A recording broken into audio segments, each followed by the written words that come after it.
So my topic is youth football and if there are negative health effects from playing.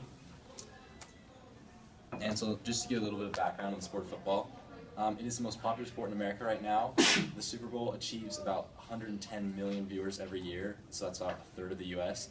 And football has seen a rise in popularity over the past several decades because of the growing popularity of contact sports like boxing, lacrosse, and hockey. And so this is a graph about the favorite sports of Americans right now.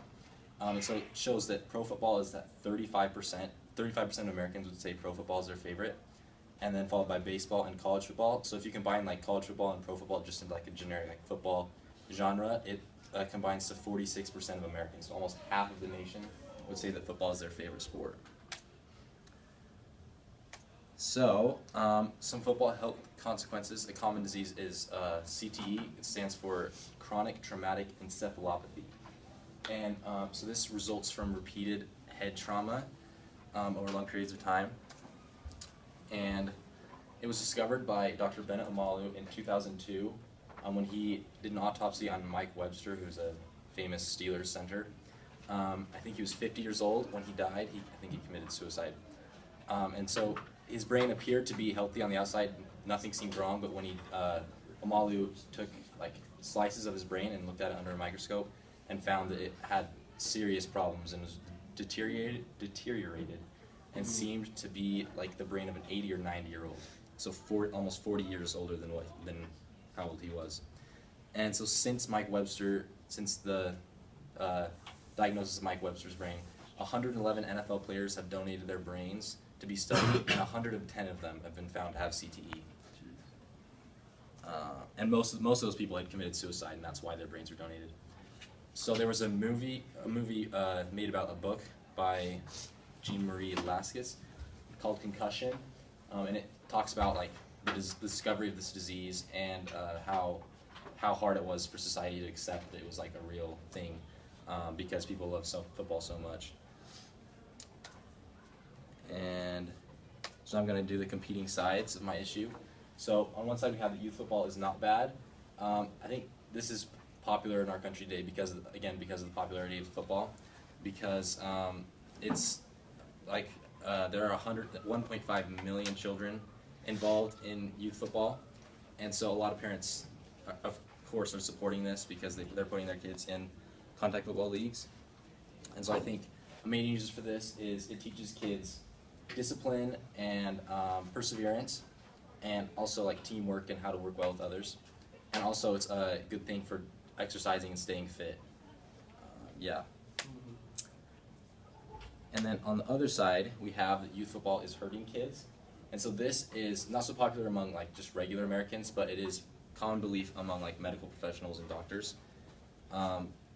And they're becoming more well known as this issue is being more experimented on, and we're learning more about it. And so scientists argue that the human brain is growing the most between the ages of 10 and 12. And so this is right in that age when youth football leagues are starting.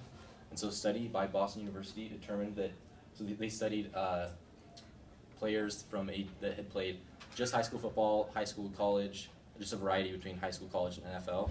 And they asked them if they had played football before the age of 12. And those who had played football before the age of 12 had 2 times the risk of behavioral problems later in life and 3 times the risk of clinically elevated depression scores. And in October of 2015, 3 high school players died from playing football in 3 weeks, in a 3-week period. It's one from internal bleeding from, I think, a super hard hit that caused intracranial bleeding. And then one broke his neck, and then another one, they have no idea why. He just collapsed and died on his way to the hospital.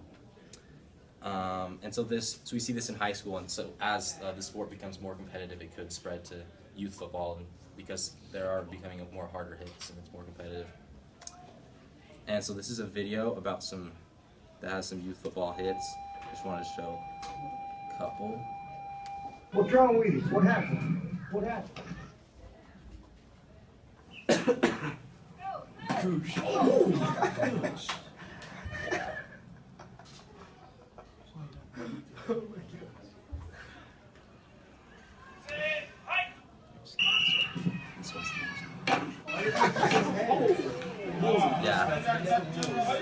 is against the rules. No head to head. And these are in like practices. It's pretty bad. All right, so my solution is that I think contact football should be banned for kids under 12, because obviously you can see that in that video. That cannot be good for a kid's brain. So also, I think that the rules. I know the rules have been changed in recent years because of this discovery of CTE and brain problems, but I think they should be more strict with especially head contact to keep players safer. And I think that all parents need to, before they put their children in football, they should be informed about the possible risks of playing football, not just like immediate injuries, but also later in life with like depression and behavior problems. And so my alternative to contact football would be flag football for kids under 12. I think it still has a lot of the aspects of football that people find fun, but it's much safer, have nearly the extent of injuries. And I know that this would create some problems with parents because tackling is a huge part of the sport, but I think that the safety of kids should be valued much more than the enjoyment of the sport. And that's it. Can we please ask questions?